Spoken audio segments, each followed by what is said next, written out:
If you have been on social media recently, you've probably heard of the cryptocurrency platform called FTX. You've also probably seen the CEO, Sam Bankman-Fried, known as SBF. But do you know how he lost the funds of over 1 million individuals?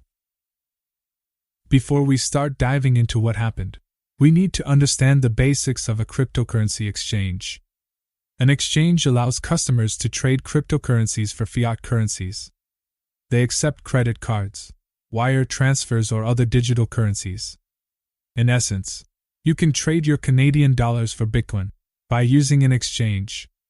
People use exchanges because they charge low fees, and they can store their coins on exchanges, which is convenient. Another reason as to why people use exchanges is because of regulation, as you cannot currently purchase cryptocurrencies from banks. FTX claimed to hold customer funds one-to-one. This means that if you deposit $100, FTX would make sure that it would always have $100 liquid in the event where you decided to cash out. This was one of the reasons why many people chose the platform. Your money was always there in case of an emergency. However, instead of holding $100 in cash, FTX decided to purchase assets such as FTT, a crypto token that they created.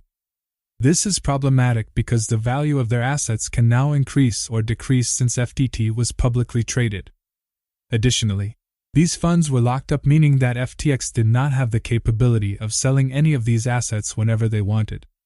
Thus, the customer funds were not really held on a 1-to-1 ratio as they claimed. Due to a tweet from the CEO of Binance, a competitor of FTX, who revealed these facts about FTX, people got scared. People started to withdraw funds, which was logical because there was no monetary insurance on their money such as FDIC insurance with our current banking system. Even if the probability of an exchange going bust is less than 1%, people will still do it because if they don't, they will lose everything. Now, since everyone was asking for their crypto back, FTX had to return it.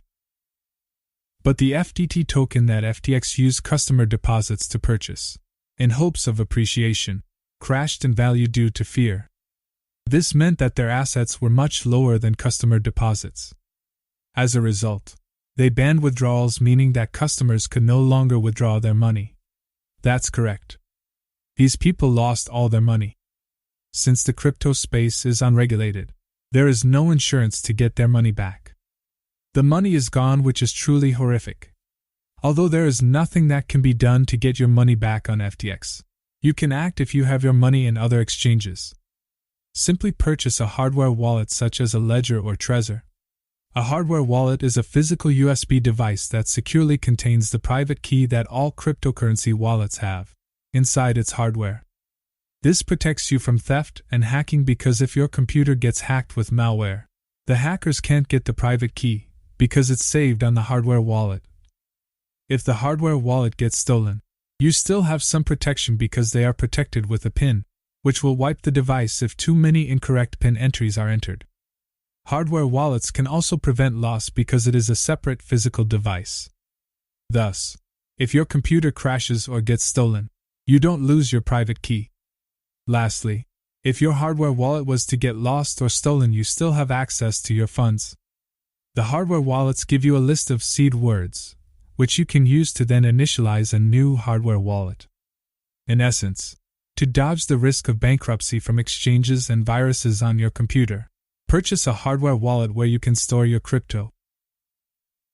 Disclaimer: if you do not own crypto, please note that it is a risky investment.